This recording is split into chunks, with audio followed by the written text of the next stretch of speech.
بسم اللہ الرحمن الرحیم ان فاطمة الزہراء علیہ السلام بنت رسول اللہ صلی اللہ علیہ وآلہ قال سمعت فاطمة انہا قالت دخل علی ابی رسول اللہ فی بعض الایام فقال السلام علیک یا فاطمہ فقلت عليك السلام قال إني أجد في بدني ضعفا فقلت له أعيذك بالله يا أبتاه من الضعف فقال يا فاطمة ائتيني بالكساء اليماني فغطيني بفاتيته بالكساء اليماني فغطيته به وسرت أنظر إليه وإذا وجهه يتلالى كأنه البدر فی لیلت تمامہ وکمال درود محمد وآل محمد اللہم صلی علی محمد وآل محمد فما كانت اللہ ساعتا وإذا بولد الحسن علیہ السلام قد اقبل فقال السلام علیک یا اماہ فقلت وعلیک السلام یا قرۃ عینی وثمرۃ فؤادی فقال یا اماہ انی اشم عندک رائحۃ طیبۃ کانہا رائحۃ جد رسول اللہ صلی اللہ علیہ وآلہ فقلت نعم ان جدک تحت الکساء فاقبل الحسن نحو الکساء وقال السلام علیک یا جدہ یا رسول اللہ اتاذن لی ان ادخل معک تحت الکساء فقال وعلیک السلام یا ولدی و یا صاحب حوضی قد اذنت لک فدخل معه تحت الکساء درود بر محمد و آل محمد اللہم صلی علی محمد و آل محمد فما كانت اللہ ساعتا وإذا بولد الحسین علیہ السلام قد اقبل فقال السلام علیک یا اماہ فقلت وعلیک السلام یا قرۃ عینی وثمرۃ فؤادی فقال لی یا اماہ انی اشم عندک رائحۃ طیبۃ کانہا رائحۃ جد رسول اللہ صلی اللہ علیہ وآلہ فقلت نعم ان جدک واخاک تحت الکساء فدنا الحسین نحو الکساء فقال السلام علیک یا جداہ السلام علیک یا من اختارہ اللہ تاذن لی ان اکون معکما تحت الکساء فقال وعلیک السلام یا ولدی و یا شافع امتی قد اذنت لک فدخل معہما تحت الکساء اللہم صلی علی محمد و آل محمد فاقبل عند ذلك ابو الحسن علی ابن ابی طالب وقال السلام علیک یا بنت رسول اللہ فقلت علیک السلام یا ابا الحسن و یا امیر المؤمنین فقال یا فاطمہ انی اشم عندک رائحۃ طیبۃ کانہا رائحتی وابن امی رسول اللہ صلی اللہ علیہ وآلہ فقلت نعم اہو ما ولدیک تحت الکساء فاقبل علی نحو الکساء وقال السلام علیک یا رسول اللہ تاذن لی ان اکون معکم تحت الکساء قال وعلیک السلام یا اخی و یا وسی و خلیفتی و یا صاحب اللواء قد اذنت لک فدخل علی تحت الکساء اللہم صلی علی محمد محمد وآل محمد. ثم أتيت نحو الكساء وقلت والسلام عليك يا بطوح يا رسول الله تأذن لي أن أكون معكم تحت الكساء؟ قال وعليك السلام يا بنتي ويا بذرتي قد أذنت لك فدخلت تحت الكساء. اللهم صل على محمد وآل محمد. فلما اكتملنا جميعا تحت الكساء خذا برسول الله وترفع الكساء وأومى بيده اليمنى إلى السماء وقال اللهم إن هؤلاء أهل بيتي وخاصتي وأمتي لحمهم لحمي ودمهم دمي يؤلمني ما يؤلمهم ويحزنني ما يحزنهم. أنا حرب لمن حاربهم وسلم لمن سالمهم وعدو لمن عاداهم ومحب لمن أحبهم. إنهم مني وأنا منهم فجعل صلواتك وبركاتك ورحمتك وغفرانك ورضوانك علي وعليهم واذهب عنهم الرجس وطهرهم تطهيرا.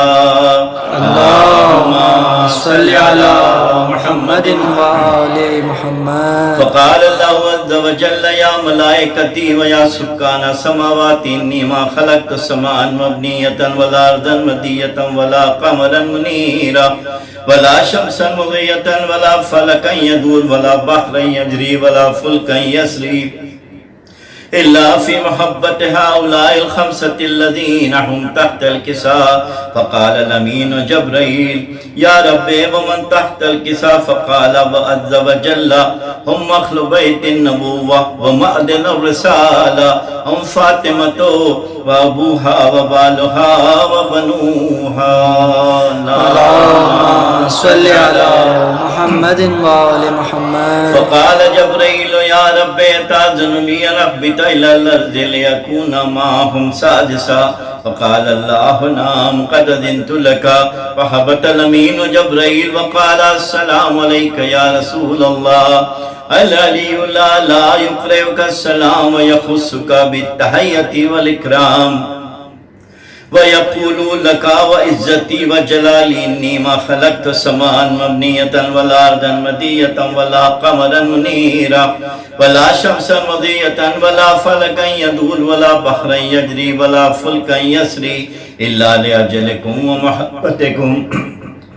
وقد أذن لي أن أدخل معكم فهل تأذن لي يا رسول الله؟ فقال رسول الله عليك السلام يا أمين وحي الله إنه نام قد أذنت لك.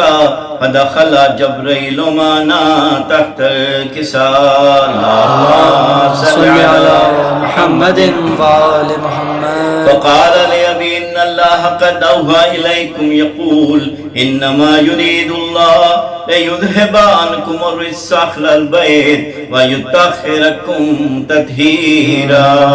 اللهم صل على محمد وآل محمد. فقال علي لأبي يا رسول الله أخبرني ما لجلوسنا هذا تحت الكساء من الفضل عند الله.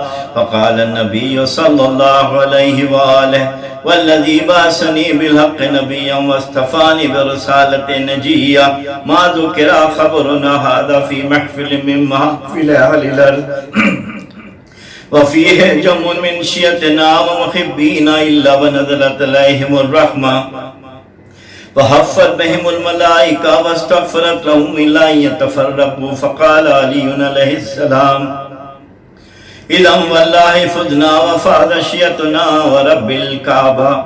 فقال بي رسول الله صلى الله عليه وآله يا علي والذي بعثني بالحق نبيا واصطفاني برسالة نجية ما ذكر خبرنا هذا في محفل من محافل أهل الأرض وفيه جم من شيعتنا ومحبينا وفيه محموم إلا وفرج الله همه ولا مهموم إلا وكشف الله غمه ولا طالب حاجة إلا وقضى الله حاجه. فقال علي عليه السلام إذا والله فزنا وسعدنا وكذلك شيعتنا فازوا وسعدوا. في الدنيا والآخرة ورب الكعبة برحمتك يا أرحم الراحمين. وصلى الله على محمد وآله الطيبين الطاهرين. اللهم صل على محمد وآل محمد وعجل فرجهم. أعوذ بالله من الشيطان الرجيم. بسم الله الرحمن الرحيم. الحمد لله رب العالمين الرحمن الرحيم مالك يوم الدين إياك نعبد وإياك نستعين اهدنا الصراط المستقيم صراط الذين أنعمت عليهم غير المغضوب عليهم ولا الضالين. بسم الله الرحمن الرحيم. قل هو الله أحد الله الصمد لم يلد ولم يولد ولم يكن له كفوا أحد. بسم الله الرحمن الرحيم. قل هو الله أحد الله الصمد لم يلد ولم يولد ولم يكن له كفوا أحد. بسم الله الرحمن الرحيم. قل هو الله أحد الله الصمد لم يلد ولم يولد ولم يكن له كفوا أحد. اللهم صل على محمد وآل محمد.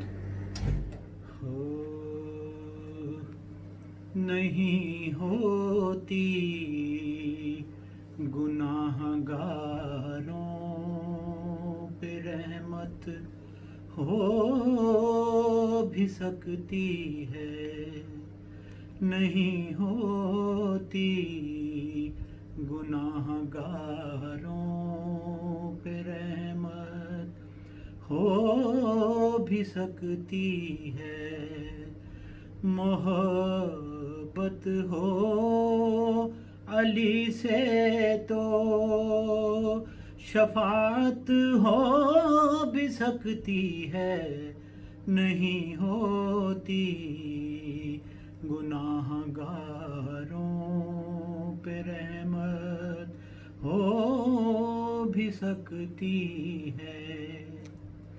خداوندہ تیرا بندہ نصیری کا خدا کیوں ہے؟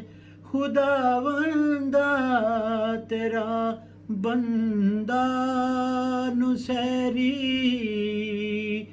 کا خدا کیوں ہے؟ ندائی کہ یہ میری مشیت ہو بھی سکتی ہے، نہیں ہوتی گناہگاروں پہ رحمت۔ میری منزل تو ہے دیوانگی کی حد سے بھی آگے، میری منزل تو ہے دیوانگی کی حد سے بھی آگے، یہی منزل نصیری کی علامت ہو بھی سکتی ہے، نہیں ہوتی گناہگاروں پہ رحمت، ہو بھی سکتی ہے۔ علی کا نام تو مشکل میں لے کر پھر نہیں لیتا، علی کا نام تو مشکل میں لے کر پھر نہیں لیتا، یہ عادت تیری دوزخ کی بشارت ہو بھی سکتی ہے، نہیں ہوتی گناہگاروں پہ رحمت، ہو بھی سکتی ہے۔ بشر میں کب یہ طاقت ہے کہ وہ سورج کو پلٹا دے، بشر میں کب یہ طاقت ہے کہ وہ سورج کو پلٹا دے، مگر یا رب تیرے حیدر میں طاقت ہو بھی سکتی ہے، نہیں ہوتی گناہ گاروں پہ رحمت، ہو بھی سکتی ہے، نہیں ہوں عابد و زاہد مگر بندہ ہوں حیدر کا، نہیں ہوں عابد و زاہد مگر بندہ ہوں مولا کا، نہیں ہوں عابد و زاہد مگر بندہ ہوں مولا کا، علی کے ذکر سے میری طہارت ہو بھی سکتی ہے، علی کے ذکر سے میری طہارت ہو بھی سکتی ہے، نہیں ہوتی گناہ گاروں پہ رحمت، ہو بھی سکتی ہے، محبت ہو علی سے تو شفاعت ہو بھی سکتی ہے، نہیں ہوتی گناہ گاروں پہ رحمت، ہو بھی سکتی ہے۔ بر محمد و آل محمد صلوات، اللہم صلی علی محمد و آل محمد وعجل فرجہم۔ اعوذ باللہ من الشیطان الرجیم، بسم اللہ الرحمن الرحیم، الحمد للہ رب العالمین، الحمد للہ الذی جعلنا فی امت حبیبہ وخلیلہ محمد المصطفیٰ رب العالمین، الذی ربنا فی زمرۃ اولیاء ولیہ ووصیہ علی المرتضی، الرحمن الرحیم، الذی نور قلوبنا بمحبت حسن المجتبی وبمودة الحسین الشہید بکربلا، مالک یوم الدین الذی ملک علیا زین العابدین بالامامۃ والغدی، ایاک نعبد عبادۃ تبلغنا فی القیامہ وبصحبت محمد الباقر وجعفر الصادق وموسى الكاظم وعلی بن موسى الرضا، وإياك نستعين كما استعان بك محمد التقي وعلي النقي اللدى، إنهما من أهل المجد والهدى، اهدنا الصراط المستقيم، هو متابعة حسن العسكري ومحمد المهدي، اللهم صل على محمد وآل محمد وعجل فرجهم، صراط الذين أنعمت عليهم غير المغضوب عليهم ولا الضالين والمنكرين من أهل البدعة والهدى، ثم الصلاة والسلام على أشرف الأنبياء والمرسلين، خاتم النبيين، مولانا ومولى الكونين، جد الحسن والحسين، أبي القاسم محمد، اللهم صل على محمد وآل محمد وعجل فرجهم، فقد رب اشرح لي صدري ويسر لي أمري واحلل عقدة من لساني يفقهوا قولي، ربنا تقبل منا إنك أنت السميع العليم، أما بعد فقد قال الله سبحانه وتعالى في كتابه الكريم، وقوله الحق وهو أصدق الصادقين وأصدق القائلين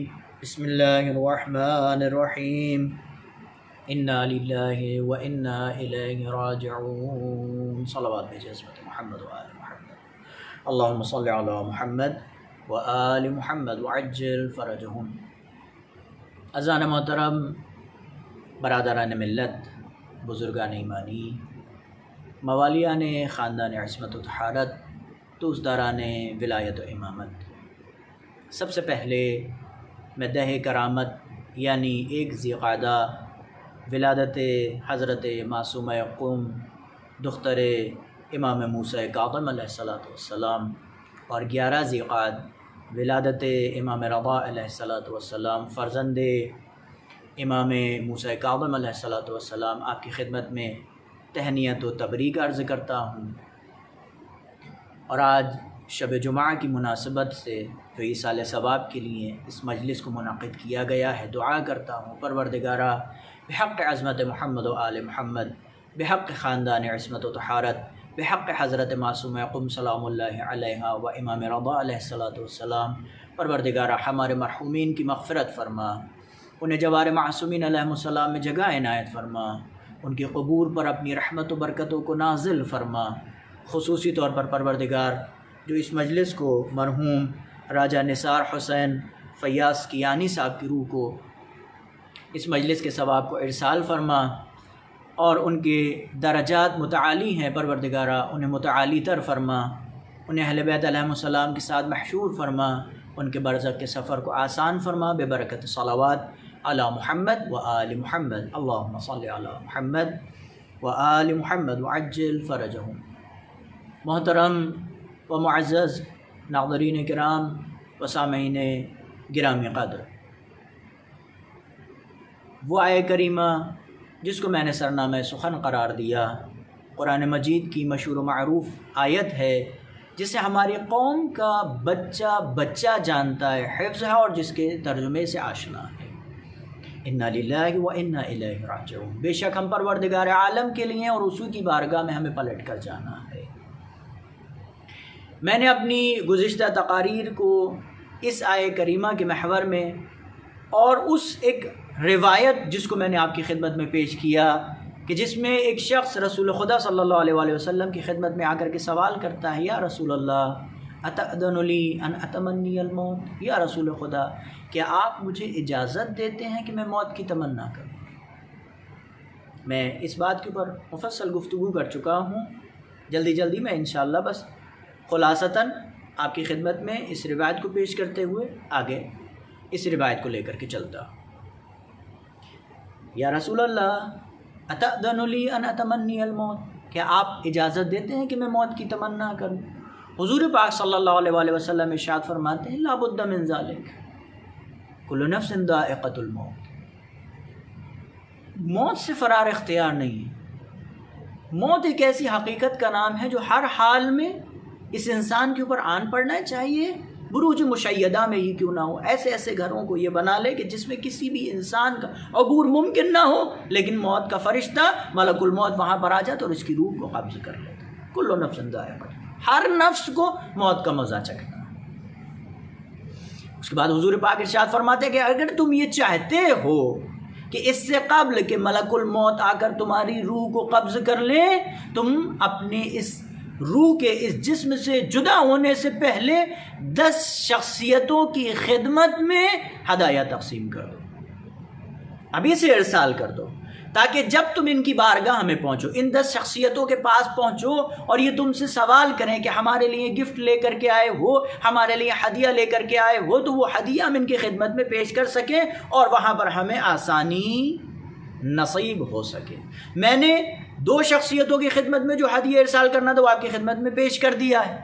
سب سے پہلے ملک الموت کی خدمت میں ہمیں ہدیہ ارسال کرنا ہے، اس کے بعد قبر کی خدمت میں ہمیں ہدیہ ارسال کرنا ہے، اس کے بعد منکر و نکیر کی خدمت میں ہمیں ہدیہ ارسال کرنا ہے، اس کے بعد میزان کی خدمت میں ہمیں ہدیہ ارسال کرنا ہے، صراط مستقیم کی خدمت میں ہمیں ہدیہ ارسال کرنا ہے، دربان جنت رضوان جنت کے لیے ہمیں ہدیہ ارسال کرنا ہے، دربان جہنم کے لیے ہمیں ہدیہ ارسال کرنا ہے، ہمیں ہدیہ رسول خدا صلی اللہ علیہ وآلہ وسلم کے لیے ارسال کرنا ہے، ہمیں ہدیہ جناب جبرائیل کے لیے ارسال کرنا ہے، اور ہمیں ہدیہ اللہ جل جلالہ کی خدمت میں ارسال کرنا ہے۔ یہ 10 لوگوں کی خدمت میں، اور ہر ہدیے میں 4 چیزیں ہیں جو میں نے آپ کی خدمت میں پیش کی۔ سب سے پہلے ملک الموت کی خدمت میں، جس سے ہمیں سب سے پہلے جس کی خدمت میں حاضر ہونا ہے، وہ ملک الموت جب ہماری روح کو قبض کرنے آئے، ہدیے ان کی خدمت میں پیش کر دو۔ وہ 4 ہدیے کیا تھے جو ہمیں ملک الموت کی خدمت میں پیش کرنا تھے؟ سب سے پہلا ارضاء الخصماء، خدا نہ کرے اگر ہم نے کسی کا دل دکھا دیا، کسی کا دل توڑ دیا، کسی کو ناراض کر دیا، کوئی ہم سے ناراض ہے، کوئی ہم سے نالاں ہے، تو ہم اس سے رضایت طلب کریں، اس کے حق کو ادا کر دیں۔ دوسرا ہدیہ ملک الموت کی قضاء الفوائد، جو ہمارے واجبات ہم سے قضا ہو گئے ہیں، جو حقوق العباد، جو حقوق الناس، جو حقوق پروردگار عالم، نماز، روزہ، خمس، زکوٰۃ، جہاد، جو بھی چیزیں ہم سے قضا ہو گئی ہیں، ان قضاء الفوائد کو ادا کر دیں۔ تیسرا شوق اللہ، پروردگار عالم کا مشتاق۔ عزیزان گرامی، خداوند عالم کے وزیر کا نام ملک الموت ہے، خداوند عالم کے فرستادے کا نام ملک الموت ہے۔ جب ملک الموت آ کر دیکھیں کہ یہ بندہ شوق اللہ میں اپنی زندگی بسر کر رہا تھا، پروردگار عالم سے مشتاق ہونے کے بعد یہ اپنی زندگی بسر کر رہا تھا، لہٰذا یہ موت وسیلہ ہے اس خاکی انسان کو پروردگار عالم کی بارگاہ میں پیش کرنے کا، لہٰذا یہ ملک الموت اس کے اوپر سختی نہیں کرتے۔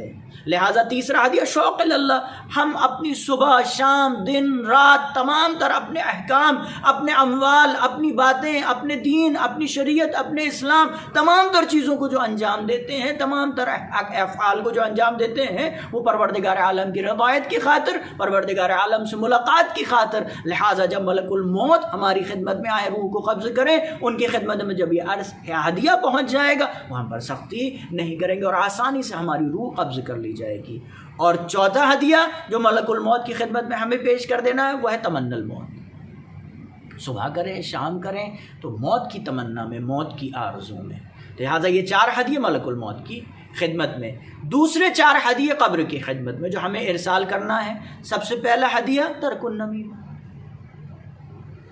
اپنی زبان کو استعمال کریں پروردگار عالم کے ذکر کی خاطر، قرآن کی تلاوت کی خاطر، محمد و آل محمد پر صلوات کی خاطر۔ صلوات پڑھے عظمت محمد و آل محمد، اللہم صلی علی محمد و آل محمد وعجل فرج۔ ترک النمیمہ یعنی اپنی زبان سے کسی کے لیے نشتر نہ نکالیں، اپنی زبان کے ہتھیار سے کسی کو زخمی نہ کریں، اپنی زبان کے نیزے سے کسی کے دل کو نشانہ نہ بنائیں۔ یہ پہلا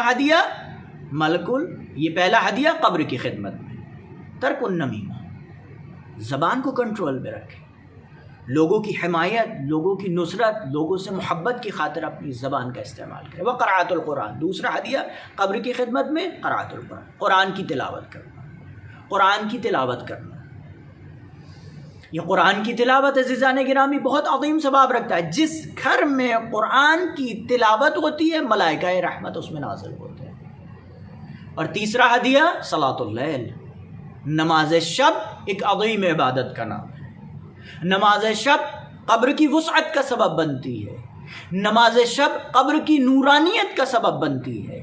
لہٰذا یہ ہدیہ ابھی سے ہم اپنی قبر کے لیے ارسال کر دیں۔ جس طریقے سے ہم اپنے گھر کو روشن دیکھنا چاہتے ہیں، جس طریقے سے ہم دن کو روشن دیکھنا چاہتے ہیں، جس طریقے سے ہم وسیع گھر تلاش کرتے ہیں، وسیع گھر بنانا چاہتے ہیں، بڑے عریض گھروں میں رہنا پسند کرتے ہیں، لہٰذا اگر ہم یہ چاہتے ہیں کہ وہ ہماری 6x4 کی قبر اگر وسیع ہو تو ہمیں ابھی سے نماز شب پڑھنا چاہیے، تاکہ اس نماز شب کی برکت سے ہماری قبر کو وسیع عریض قرار دیا جائے۔ والاستبراء من البول، اور طہارت، استبراء کرنا، طہارت، طاہر رہنا، پاک و پاکیزہ رہنا۔ حتیٰ کہ علماء کا کردار یہ رہا ہے عزیزان گرامی کہ وہ اپنے دن کے تمام تر ساعات و وقت کو باوضو ہو کر گزارتے تھے، کھانا کھاتے تھے باوضو ہو کر۔ طہارت، پاک و پاکیزگی، یہ چوتھا ہدیہ قبر کی خدمت۔ اب آ جائیے اذان گرامی، میں آپ کو آگے اس روایت کا تیسرا پہلو، حضور پاک صلی اللہ علیہ وآلہ وسلم ارشاد فرماتے ہیں، صلوات پڑھ عظمت محمد و آل محمد کی بات، اللہم صلی علی محمد و آل محمد وسلم۔ ارشاد فرماتے ہیں کہ اگر تم یہ چاہتے ہو کہ موت سے قبل تمہارے پر سختی نہ ہو، آسانی ہو، تو یہ تیسرا ہدیہ منکر و نکیر کی خدمت میں ارسال کر دو۔ اذان گرامی، پروردگار عالم کے مختلف ملائکہ ہیں۔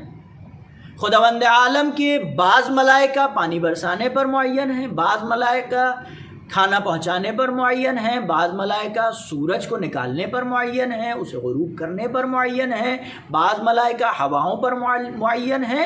مختلف ملائکہ ہیں پروردگار عالم کے۔ جناب عزرائیل ہیں جو ملک الموت کہلائے جاتے ہیں، جناب جبرائیل ہیں کہ جو وحی ارسال کرتے تھے، رسول خدا صلی اللہ علیہ وآلہ وسلم پر لے کر نازل ہوتے تھے۔ مختلف ملائکہ، میں نے اس سے پہلے آپ کی خدمت میں عرض کیا تھا کہ جب یہ انسان کسی کی عیادت کے لیے جاتا ہے تو پروردگار عالم مختلف ملائکہ اس کے اوپر نازل کرتا ہے۔ جب یہ کسی بندے کی نماز جنازہ پڑھتا ہے تو پروردگار عالم ملائکہ اس کے اوپر نازل کرتا ہے۔ اسی طریقے سے ان الذین قالوا ربنا اللہ، وہ لوگ جو یہ کہتے ہیں میرا پروردگار عالم پروردگار ہے، خدا ہے، میرا اللہ ہے۔ ان الذین قالوا ربنا اللہ، وہ لوگ جو یہ کہتے ہیں کہ ہمارا پروردگار رب ہے۔ ثم استقاموا، اور وہ اپنی اس بات پر قائم رہتے ہیں۔ تتنزل علیہم الملائکہ، تو وہ ملائکہ ان کے اوپر نازل ہوتے ہیں، یعنی لوگوں کے اوپر ملائکہ نازل ہوتے ہیں۔ کب؟ حالت احتضار میں، جب یہ انسان حالت احتضار میں ہوتا ہے، جب یہ انسان جاکنی کے عالم میں ہوتا ہے، وہ عالم جو اس کے لیے بڑا کرب کا عالم ہوتا ہے، بڑی پریشانی کا عالم ہوتا ہے، تو یہ ملائکہ حالت احتضار میں اس بندے مومن کے اوپر نازل ہوتے ہیں جو پروردگار عالم کو اپنا رب جانتا ہے اور اسی قول پر قائم رہتا ہے۔ کیوں نازل ہوتے ہیں؟ کیا کہتے ہیں؟ اللہ تخافوا ولا تحزنوا، اے بندہ مومن ڈرو نہیں، غمگین نہ ہو، وابشروا بالجنہ التی کنتم توعدون، اور ہم تمہیں جنت کی بشارت دیتے ہیں جس کا تم سے وعدہ کیا گیا۔ اللہ اکبر۔ دیکھا عزیزان گرامی، وہ انسان جو با ایمان ہے، وہ انسان جو مومن ہے، اس کے اوپر ملائکہ نازل ہو رہے ہیں حالت احتضار میں۔ روح جب قبض کی جا رہی ہے، ملک الموت اس کی روح کو قبض کر رہے ہیں، یہ ملائکہ اس کے اوپر نازل ہو رہے ہیں کہ ڈرو نہیں،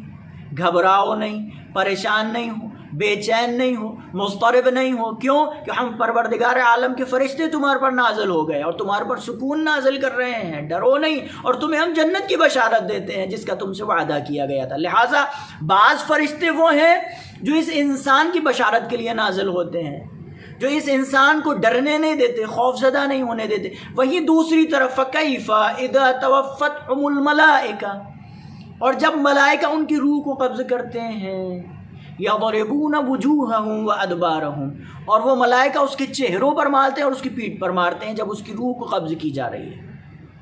اللہ اکبر، اللہ اکبر۔ الامان الامان من هذا الوقت، کہ جب ملائکہ خدا نہ کرے آ کر کے کسی کے گالوں پر ماریں اور اس کی پیٹھ پر ماریں، اس وقت میں جو جاگنی کا عالم ہے، جو حالت احتضار ہے۔ لہٰذا یہ ملائکہ ہیں، ملائکہ رحمت۔ میں نے آپ کی خدمت میں عرض کیا، جس گھر میں قرآن کی تلاوت ہوتی ہے ملائکہ رحمت نازل ہوتے ہیں، اور جس گھر میں ملائکہ رحمت نازل ہو اس گھر میں برکتیں ہوتی ہیں۔ جس گھر میں صلاۃ اللیل پڑھی جاتی ہے اس گھر میں ملائکہ نازل ہوتے ہیں۔ جس گھر میں قرآن کی تلاوت کی جاتی ہے اس گھر میں ملائکہ نازل ہوتے ہیں۔ عزیزان گرامی، ملائکہ اس گھر سے دور رہتے ہیں کہ جس گھر میں بلند آواز میں گفتگو کی جائے، جس گھر میں لڑائی جھگڑا ہو، جس گھر میں تیز آواز میں بات کی جائے، اس گھر سے ملائکہ دور ہو جاتے ہیں۔ اس کے بعد میں روایت میں ملتا ہے المنان علی ابویہ واخوتہ واخواتہ بعید من الرحمہ وبعید من الملائکہ، وہ انسان جو اپنے والدین کے اوپر منت گزاری کرتا ہے، وہ انسان جو اپنی بھائی بہنوں کے اوپر منت گزاری کرتا ہے، ان کے اوپر احسان جتاتا ہے، بعید من الرحمہ، وہ رحمت پروردگار عالم سے دور ہے، وہ بعید من الملائکہ، وہ ملائکہ سے دور ہے۔ عزیزان گرامی، جس گھر کے اندر ملائکہ نازل ہوتے ہیں اس گھر میں رحمتیں نازل ہوتی ہیں، اور جس گھر میں ملائکہ ہی نازل نہ ہو اس گھر میں رحمتیں کہاں سے آئیں، برکتیں کہاں سے آئیں، نحوستیں اس گھر میں اپنا ڈیرا ڈال لیتی ہیں۔ لہٰذا اگر یہ انسان چاہتا ہے کہ اس کے گھر میں نعمتیں آئیں، برکتیں آئیں، تو لازم ہے کہ وہ ان کاموں کو انجام دے، قرآن کی تلاوت کرے، نماز شب پڑھے، گھر میں محبت و مہر کے ساتھ میں رہے، اپنے بھائیوں پر، اپنی بہنوں پر، اپنے والدین کے اوپر منت گزاری نہ کرے، اگر کوئی احسان کیا ہے تو اس کو بیان نہ کرے۔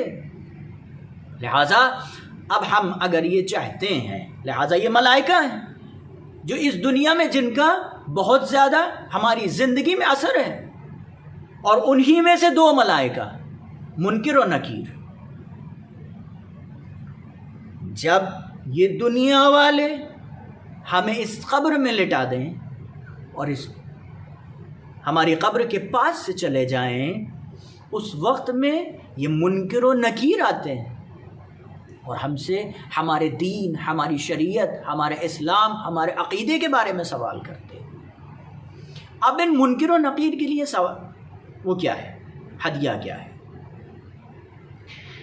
سب سے پہلا ہدیہ منکر نکیر کی خدمت میں صدق اللسان، یہ انسان کو سچ بولنا چاہیے۔ صداقت اس انسان کا پہلا ہدیہ منکر نکیر کی خدمت میں ہے۔ جب یہ منکر نکیر اس بندہ مومن کی قبر میں آئے اور یہ دیکھیں کہ یہ انسان سچ بولنے والا ہے، یہ انسان سچا ہے، جھوٹ نہیں بولتا، لہٰذا منکر و نکیر اس کے لیے سہولت سے پیش آتے ہیں، اس کے لیے لین زبان کے ساتھ میں پیش آتے ہیں، اس سے بہترین گفتگو کرتے ہیں اور بہترین طریقے سے اس سے عقیدے کے بارے میں سوال کرتے ہیں۔ اب عزیزان گرامی، میں آپ کی خدمت میں پیش کروں کہ سچ کتنی زیادہ اہمیت رکھتا ہے اور جھوٹ کتنی زیادہ مذمت کا متحمل ہے۔ میں آپ کی خدمت میں سورہ محمد آیت نمبر 27 جو ملائکہ کے بارے میں نے آپ کی خدمت میں پیش کیا تھا، جس میں پروردگار عالم نے ارشاد فرمایا کہ یہ انسان جب مرنے والا ہوتا ہے تو پروردگار عالم کے ملائکہ اس کے اوپر نازل ہوتے ہیں اور اس کے چہرے پر مارتے ہیں اور اس کی پشت پر مارتے ہیں۔ وہ انسان جو بے دین ہوتا ہے، وہ انسان جو بے مذہب ہوتا ہے، وہ انسان جو دیندار نہیں ہوتا۔ اب آ جائیے، میں آپ کی خدمت میں پیش کرتا ہوں سورہ منافقون کی آیت نمبر 6 کہ جسے پروردگار عالم نے نازل کیا منافق کے لیے۔ عبداللہ ابن ابی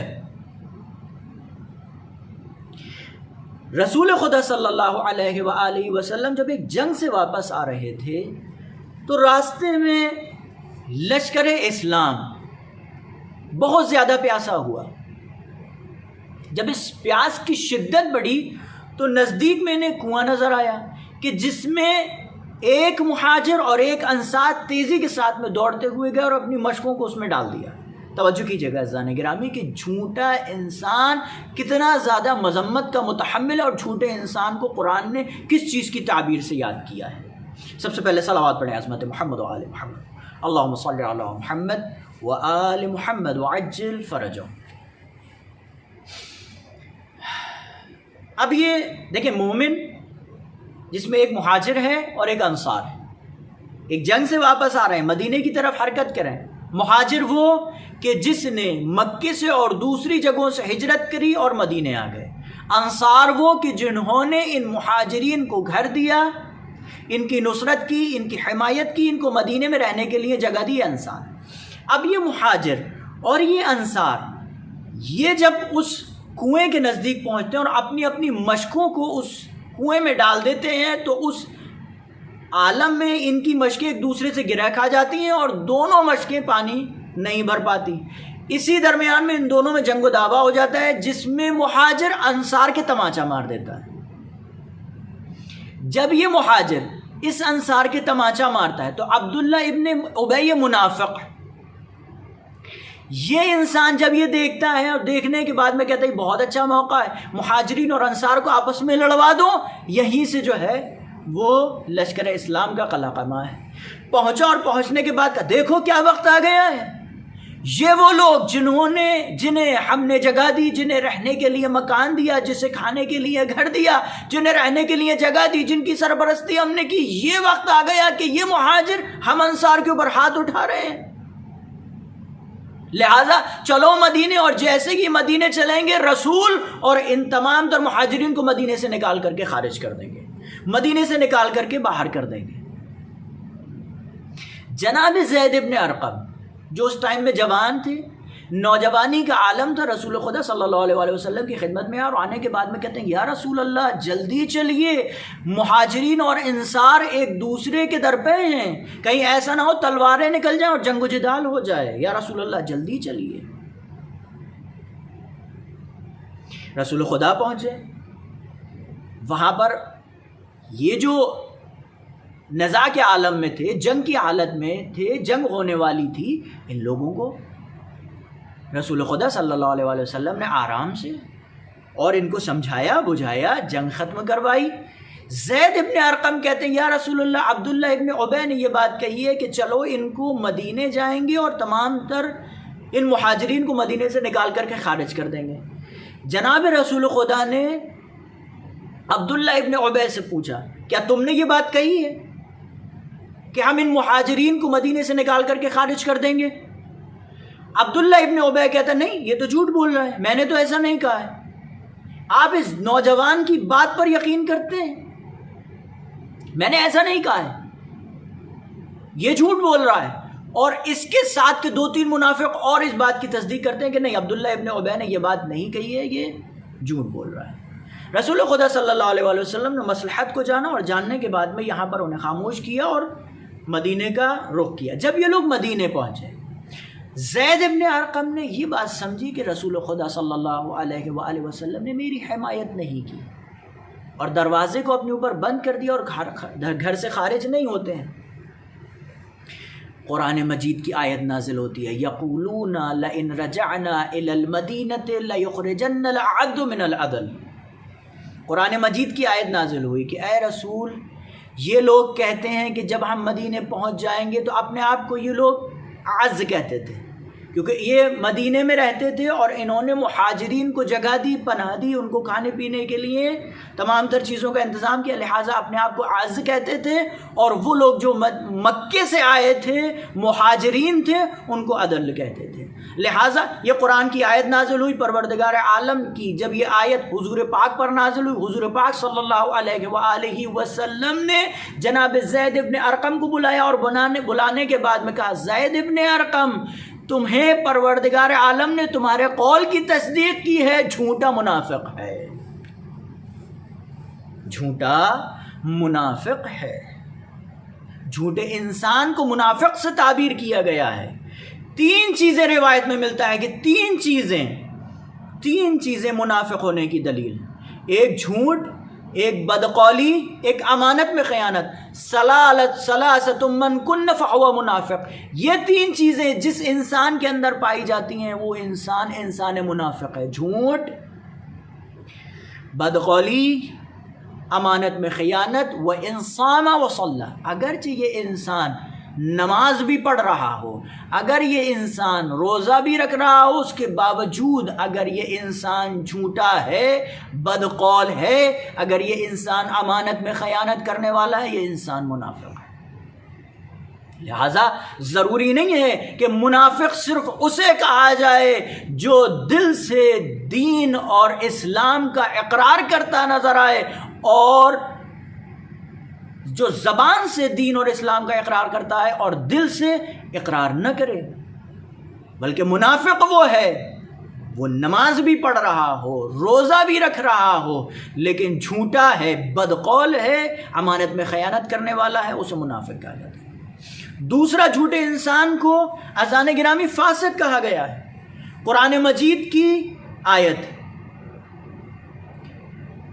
پروردگار عالم کے نبی خدا نے ولید کو ایک قبیلے کے اندر زکوٰۃ اکٹھا کرنے کے لیے بھیجا۔ اب یہ رسول کے نمائندے بن کر، یہ ولید جب رسول خدا صلی اللہ علیہ وآلہ وسلم کے نمائندے بن کر اس قبیلے پہنچے زکوٰۃ اکٹھا کرنے کے لیے، تو ان قبیلے والوں نے جب یہ دیکھا کہ رسول کا نمائندہ آ رہا ہے تو اس کے استقبال کے لیے دوڑے۔ توجہ کیجیے گا گرامی، ولید کے استقبال کے لیے یہ قبیلے والے دوڑے۔ جیسے ہی ولید نے یہ دیکھا کہ یہ قبیلے والے دوڑتے ہوئے میری طرف آئے، فوراً بھاگتے ہوئے مدینے آ گئے، اور آنے کے بعد میں کہا کہ یا رسول خدا، وہ قبیلے والے میرے اوپر تلوار بکفتے مجھے قتل کرنا چاہتے تھے، جلدی سے لشکر آمادہ کیجیے اور اس قبیلے چلتے ہیں۔ جلدی لشکر کو آمادہ کیجیے۔ قرآن مجید میں سورہ حجرات میں نازل ہوا، پروردگار عالم ارشاد فرماتا ہے یا ایھا الذین آمنوا ان جاءکم فاسق بنبأ فتبینوا، اے ایمان لانے والو، اگر کوئی فاسق توجہ کیجئے گا، اگر کوئی فاسق تمہارے لیے کوئی خبر لے کر کے فتبینوا، بس اس خبر کی تحقیق کرو، کہیں ایسا نہ ہو کہ تم اس خبر پر عمل کرتے ہوئے بعد میں تمہیں پشیمانی نصیب ہو۔ لہٰذا وہ قبیلے والے جو احترام نمائندے رسول استقبال میں آ رہے تھے، اس نے جھوٹ بول کر کے یہ کہا کہ وہ مجھے قتل کرنے آ رہے ہیں، لشکر آمادہ کیا جائے، لہٰذا یہاں پر اس جھوٹے کو فاسق سے تعبیر کیا گیا ہے۔ وہیں اس کے بعد میں ایک اور روایت میں ملتا ہے، احادیث میں ملتا ہے، آیت میں ملتا ہے کہ جھوٹے کو خائن کہا گیا ہے، جھوٹا انسان خائن ہے، لہٰذا جھوٹ کی مذمت ہے۔ اگر یہ انسان چاہتا ہے کہ اپنی زندگی میں ابھی سے منکر و نکیر اس کے لیے اچھے سے پیش آئیں، زبان لین سے پیش آئے، تو اس کو چاہیے کہ صدق اللسان، سچ بولے، اور یہ گفٹ ابھی سے یہ ہدیہ مطلب منکر و نکیر کی خدمت میں پیش کرو۔ اس کے بعد میں دوسرا ہدیہ ترک الغیبہ، غیبت کو ترک کر دے۔ غیبت بہت بڑا عذاب رکھتی ہے، غیبت برادر مومن کے گوشت کھانے کے مثل ہے۔ باقاعدہ روایتوں میں ملتا ہے کہ روزہ باطل ہو جاتا ہے وہ انسان جو غیبت کرے۔ غیبت کیا ہے؟ رسول خدا صلی اللہ علیہ وآلہ وسلم نے صحابی سے پوچھا اتدرون ما الغیبہ، کیا تم جانتے ہو غیبت کیا ہے؟ قالوا، تو یہ صحابی کہتا ہے اللہ ورسولہ اعلم، اللہ اور اس کا رسول جانتا ہے، کہ بہتر جانتا ہے کہ غیبت کیا ہے۔ رسول خدا صلی اللہ علیہ وآلہ وسلم ارشاد فرماتے ہیں ذکرک اخاک بما یکرہ، تمہارے بھائی کے بارے میں اس بات کا کہنا جس بات سے وہ بھائی ناراض ہو، اسے غیبت کہتے ہیں۔ قالوا ان کان فی اخی ما اقول، تو یہ لوگ کہتے ہیں کہ یا رسول اللہ، اگر اس ہمارے برادر مومن کے اندر وہ چیز پائی جاتی ہے جس چیز کا ہم تذکرہ کر رہے ہیں، توجہ کیجئے گا، بعض لوگ کہتے ہیں کہ بھائی وہ بات تو اس میں پائی جاتی ہے، لہٰذا جو بات اس میں پائی جاتی ہے وہی چیز ہم دوسرے انسان کو بیان کر رہے ہیں۔ حضور پاک ارشاد فرماتے ہیں قال ان کان فی ما تقول فقد اغضبتہ، اگر وہ چیز جو اس کے اندر پائی جاتی ہے جس سے وہ برادر مومن ناراض ہوتا ہے، اگر وہ چیز اس میں پائی جاتی ہے، تم وہ چیز کسی دوسرے سے بیان کرے، فقط تم نے اس کی غیبت کی ہے، اور اگر وہ چیز اس میں نہیں پائی جاتی تو تم نے اس کے اوپر بہتان باندھا ہے۔ لہذا دونوں صورت میں اگر وہ چیز اس کے اندر پائی جا رہی ہے تو غیبت، اگر نہیں پائی جا رہی ہے تو بہتان، دونوں صورت میں عذاب خدا نہ کرے ہماری گردن پر اضافہ ہو جائے۔ لہٰذا پہلا ہدیہ ہماری طرف سے منکر و نکیر کے لیے یہ ہے کہ ہم سچ سے کام لیں، سچ بولیں، اور دوسرا ہدیہ ہماری منکر نکیر کی خدمت میں یہ ہے کہ ہم غیبت نہ کریں۔ تیسرا قول الحق، سچ بات کریں، حق بات کہیں، چاہے وہ حق ہمارے مخالف ہی کیوں نہ ہو، چاہے وہ حق ہمارے خلاف ہی کیوں نہ ہو۔ بعض لوگ اپنی تجارت میں، بعض لوگ اپنے معاملات میں قول باطل کا انتخاب کرتے ہیں، غلط باتوں کا انتخاب کرتے ہیں، دھوکہ دے کر اپنے مال کو فروخت کرتے ہیں، جبکہ یہ جانتے ہیں کہ یہ خوبی، یہ خامی اس میں پائی جاتی ہے، یہ خوبی اس میں پائی جاتی ہے۔ لہٰذا قول حق جو ہمارا ہدیہ ہے منکر نکیر کی خدمت میں۔ اور چوتھا ہدیہ التواضع لکل حال، انسان ہر حال میں متواضع رہے، تواضع کے ساتھ میں کام سے پیش آئے۔ جناب بلال حبشی، روایت میں ملتا ہے کہ رسول خدا صلی اللہ علیہ وآلہ وسلم ارشاد فرماتے ہیں بلال کے بارے میں کہ بلال مجھ سے پہلے جنت میں تمہارے نالین کی آواز میں سماعت کرتا ہوں۔ جب یہ بات جناب بلال کے لیے رسول خدا صلی اللہ علیہ وآلہ وسلم نے ارشاد فرمائی تو اصحاب بڑی خوبی کے ساتھ میں جناب بلال سے تہنیت و تبریک عرض کرتے ہیں، لیکن جناب بلال کہتے ہیں کہ میں وہ ہوں جو ایک غلام تھا۔ فخر نہیں کرتے ہیں، تواضع سے خارج نہیں ہوتے ہیں، اپنے آپ کو متواضع بنا کے رکھتے ہیں۔ اتنی بڑی فضیلت کہ رسول خدا صلی اللہ علیہ وآلہ وسلم ارشاد فرمائے کہ مجھ سے پہلے تمہارے نالین کی آواز جنت میں نظر آتی ہے، دکھتی ہے، میں سماعت کرتا ہوں۔ کتنی بڑی فضیلت ہے، لیکن اس کے باوجود تکبر نہیں آیا جناب بلال کے اندر، فخر و فروشی نہیں آئی۔ لیکن آج کے اس نااہل بدبخت انسان میں کہ تھوڑی سی اسے کوئی مقام و منزلت کیا مل گیا، یہ انسان تکبر کرنے لگتا ہے، یہ انسان اپنے آپ کو بڑا سمجھنے لگتا ہے، جبکہ یہ انسان ایک نجس پانی سے خلق ہوا ہے۔ لہٰذا ہمیں اپنے آپ کو اس طریقے سے بنانا چاہیے جس طریقے سے ایک پرثمر درخت جتنے ثمر اس میں زیادہ ہو جاتے ہیں وہ اتنا ہی جھکتا چلا جاتا ہے، اکڑتا وہ ہے کہ جس کے اندر ثمر نہیں ہوتا۔ لہٰذا یہ ہدایہ، یہ گفٹ ہمیں ابھی سے ان حضرات کی خدمت میں پیش کر دینا چاہیے تاکہ جب موت ہمارے پر آن پڑے تو ہماری زندگی پرسکون ہو۔ اللہ اکبر، موت جو ایک حقیقت کا آخری وقت، کربلا کا تپتا صحرا، ایک ایک صحابی میدان کارزار میں جاتا رہا، جام شہادت نوش کرتا رہا۔ فاطمہ سلام اللہ علیہا کا جگر گوشہ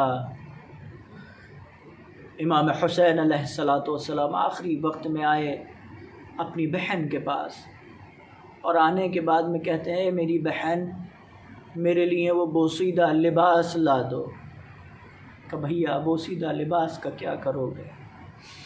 کہ میری بہن یہ فوج اشقیہ دین نہیں رکھتی، یہ فوج اشقیہ اسلام نہیں رکھتی، یہ فوج اشقیہ مذہب نہیں رکھتی، یہ فوج اشقیہ جب مجھے شہید کر دے گی میرے تن سے میرے لباس کو بھی نکال لے گی، لہٰذا میری بہن میرا جسم برہنہ نہیں رہنا چاہیے، میرے جسم پہ بوسیدہ لباس رہنا چاہیے۔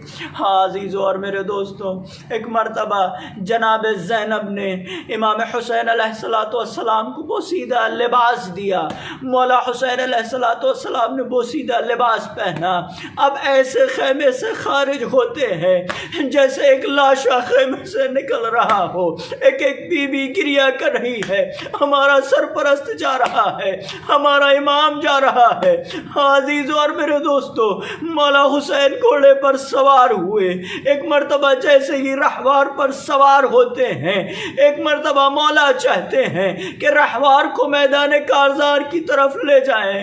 تاریخ یہ لکھتی ہے کہ رہوار آگے نہیں بڑھتا، مولا فرماتے ہیں اے میرے اسب وفا، یہ تیرا آخری سفر ہے، اس کے بعد میں تجھے اذیت نہ دوں گا، اس کے بعد میں تجھے زحمت نہ دوں گا۔ ایک مرتبہ مولا کی طرف یہ رہوار بڑی بے کسی سے دیکھتا ہے، ایک مرتبہ اپنے سمو کی طرف دیکھتا ہے۔ مولا نے کیا دیکھا؟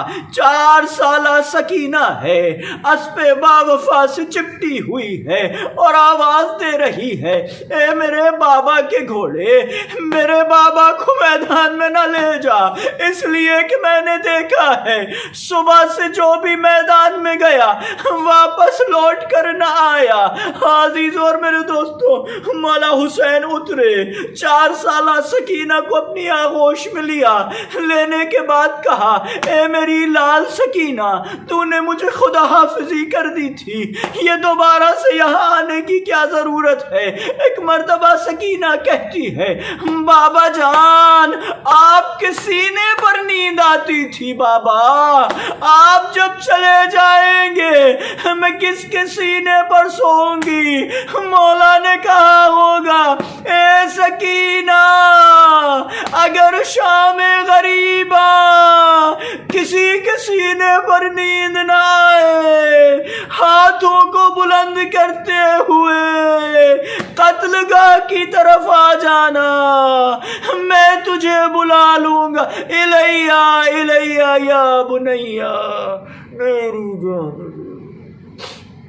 وَسَيَعْلَمُ الَّذِينَ ظَلَمُوا أَيَّ مُنقَلَبٍ يَنقَلِبُونَ إِنَّا لِلَّهِ وَإِنَّا إِلَيْهِ رَاجِعُونَ۔ پروردگار ہماری اس مختصر سی عبادت کو اپنی بارگاہ میں شرف و قبولیت نصیب فرما۔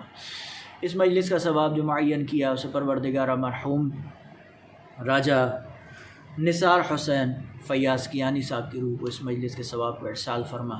پروردگار جتنے مومنین مومنات پریشان ہیں ان کی پریشانی کو دور فرما، جتنے مومنین مومنات بے اولاد انہیں نعمت اولاد سے سرفراز فرما، جتنے مومنین مومنات مقروض ان کے قرضے کو غیب سے ادا فرما۔ پروردگار بحق عظمت محمد و آل محمد جتنے مومنین مومنات بے چین قلب رکھتے ہیں انہیں سکون قلب نصیب فرما۔ پروردگار بحق عظمت محمد و آل محمد جملہ ناظرین کرام سامعین کرام کی تمام تر جائز دلی حاجات کو مستجاب فرما۔ پروردگار اس وبا اس بیماری سے جملہ مومنین مومنات کو محفوظ فرما۔ پروردگار اس بے کسی کے عالم میں خطاب کی جانے والی ہماری اس مجلسوں کو قبول فرما۔ پروردگار بحق عظمت محمد و آل محمد ہماری مسجد امام بارگاہوں کو کما حقہ آباد فرما۔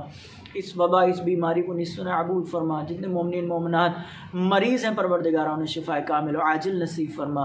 پروردگار بحق عظمت محمد و آل محمد بانی مسجد امام بارگاہ حاجی موسیٰ صاحب شیخ فیاض صاحب کی مغفرت فرما، اور ہمارے سرپرست جناب لطیف صاحب اور ہم سب کی توفیقات میں مزید اضافہ فرما تاکہ ہم بہترین طریقے سے آپ کی خدمت میں مجلس و عزاداری و جشن کو منعقد کر سکیں۔ پروردگار بحق عظمت محمد و آل محمد جتنے مومنین مومنات مرحومین ہیں ان کی مغفرت فرما، ان کی قبور پر اپنی رحمت و برکتوں کو نازل فرما۔ خدا نہ کرے پروردگار اگر ان کی قبور پر تیرا عذاب نازل ہو رہا ہے، پروردگار ان کی قبور سے اپنے عذاب کو برطرف فرما۔ پروردگار بحق حضرت زہرا سلام اللہ علیہا امام زمان عجل اللہ تعالیٰ فرجہ شریف کے قلب نازنین کو ہم سے راضی و خوشنود فرما، امام کے ظہور میں تعجیل فرما، ہم سب کو ان کے ناصر مددگار میں شمار فرما۔ ایک مرتبہ سورہ حمد 3 مرتبہ سورہ اخلاص کی تلاوت فرما کر مرحوم راجہ نثار حسین فیاض کیانی صاحب کی روح کو ارسال فرما۔ یا حسین یا حسین یا حسین یا حسین یا حسین یا حسین یا حسین یا حسین یا حسین یا حسین یا حسین یا حسین یا حسین یا حسین ہم حسینی ہیں زمانے کو یہ بتلانا ہے، کربلا جانا ہے، کربلا جانا ہے۔ ہم حسینی ہیں زمانے کو یہ بتلانا ہے، کربلا جانا ہے، کربلا جانا ہے۔ مقصد زینب و سجاد کو برلانا ہے، کربلا جانا ہے، کربلا جانا ہے۔ مقصد زینب و سجاد کو برلانا ہے، کربلا جانا ہے، کربلا جانا ہے۔ ہم حسینی ہیں زمانے کو یہ بتلانا ہے، کربلا جانا ہے، کربلا جانا ہے۔ جا کے بس گنج شہیداں میں ہے کرنا ماتم، سن لو مومن کا یہاں جینا ہو مرنا ماتم، خون کے پرسے سے دنیا کو یہ سمجھانا ہے، کربلا جانا ہے، کربلا جانا ہے۔ ہم حسینی ہیں زمانے کو یہ بتلانا ہے، کربلا جانا ہے، کربلا جانا ہے۔ نینوا نام تھا تھا جس کا وہ اب معلا ہے، اس لیے ذکر حسین آج ذکر اللہ ہے۔ کیسی شبیر کی جنت ہے یہ بتلانا ہے، کربلا جانا ہے، کربلا جانا ہے۔ ہم حسینی ہیں زمانے کو یہ بتلانا ہے، کربلا جانا ہے، کربلا جانا ہے۔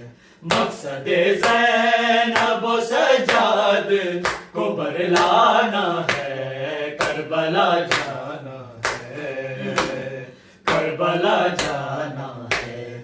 ہم حسینی ہیں زمانے کو یہ بتلانا ہے، کربلا جانا ہے، کربلا جانا ہے۔ اے حسین ابن علی ہم تیرا دم بھرتے ہیں، جو کما کرتے ہیں زنجیر زنی کرتے ہیں۔ ہم گناہ گاروں خطا کاروں کا نذرانہ ہے، کربلا جانا ہے، کربلا جانا ہے۔ ہم حسینی ہیں زمانے کو یہ بتلانا ہے، کربلا جانا ہے، کربلا جانا ہے۔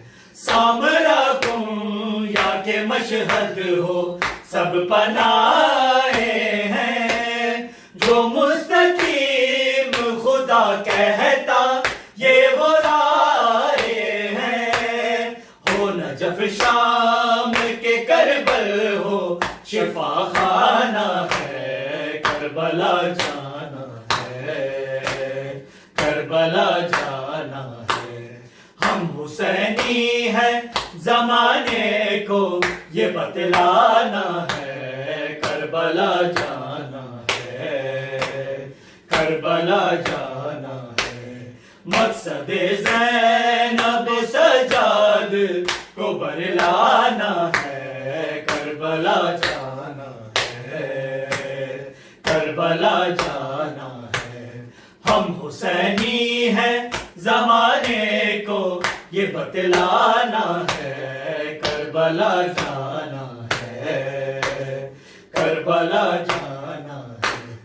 دیکھ پھرتا کہ ہوتی ہے تجھ پہ کیسی عطا ہے، بہت یہاں موجود اب تو نوحہ سنا۔ روز محشر کا جو شافی ہے یہ گھرانا ہے، کربلا جانا ہے، کربلا جانا ہے۔ ہم حسینی ہیں زمانے کو یہ بتلانا ہے، کربلا جانا ہے، کربلا جانا ہے۔ مقصد زینب و سجاد کو برلانا ہے، کربلا جانا ہے، کربلا جانا ہے۔